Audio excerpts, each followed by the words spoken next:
বন্ধুরা নমস্কার। বিষয় একটি চমৎকার অভিজ্ঞতার কথা। বন্ধুরা, আপনারা এরকম কখনো শুনেছেন ৮০ বছর বয়স পার হয়ে গেছে, সর্বভুক, সব রকমের খাবার খান, মুরগির মাংস, খাসির মাংস ডেইলি, সমস্ত রকমের তরি তরকারি, দুধ, ঘি, কিচ্ছু বাদ নেই, রাবড়ি, আইসক্রিম, সবজি, কোনো কিছু বাদ নেই। শুধু যেটি খান না সেটা হলো মদ, গাঁজা, বিড়ি, সিগারেট। বাকি সমস্ত কিছু খান উনি প্রতিদিন। কথা হচ্ছিল একজন চিকিৎসকের চেম্বারে বসে। সেই চেম্বারে উনি আসেন রুটিন চেক আপে। যতবার ডাক্তারবাবু তার পরীক্ষা নিরীক্ষার কথা লিখে দেন ততবার ডাক্তারবাবুর কপালে চোখ উঠে যায়। এ কি করে সম্ভব? সমস্ত জিনিস খাচ্ছেন ৮০ বছর বয়সে, অথচ প্রত্যেকটি রিপোর্ট তার ওকে, অ্যাবসলিউটলি নর্মাল। এই অভিজ্ঞতা চাপতে না পেরে একদিন সেই চিকিৎসক তাকে চেপে ধরলেন। আপনি নিজে স্বীকার করেছেন আপনি সব কিছু খান এবং রোজ খান, খাসির মাংস থেকে শুরু করে কোনো জিনিস বাদ নেই, আইসক্রিম, মিষ্টি, রাবড়ি। কী করে এই রিপোর্ট ঠিক থাকে? আপনি আমার রহস্যটা বলুন।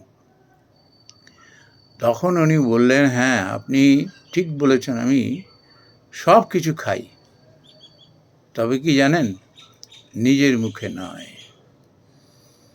আমি জানি ৮০ বছর বয়সে বা তারও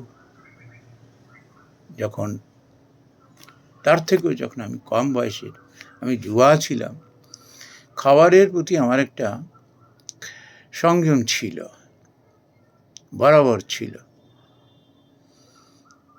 আমি একদম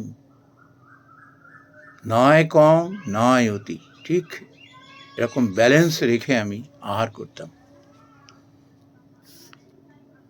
তবে কি জানেন, যারা খেতে পারেন, যারা খেতে চান, যারা ভুখা, তাদের আমি খাওয়াই, তাদের মুখ দিয়েই আমি খেয়ে নিই।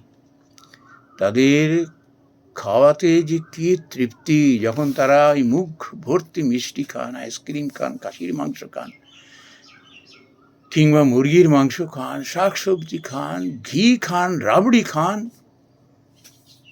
ওরা যখন খান আমি মনে করি আমি নিজে খাচ্ছি।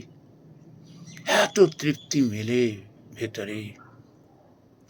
সত্যি বলছি, এরকম করে বলছি, সত্যি বলছি, বিশ্বাস করুন, ওদের মুখ দিয়েই আমি খেয়ে নিই।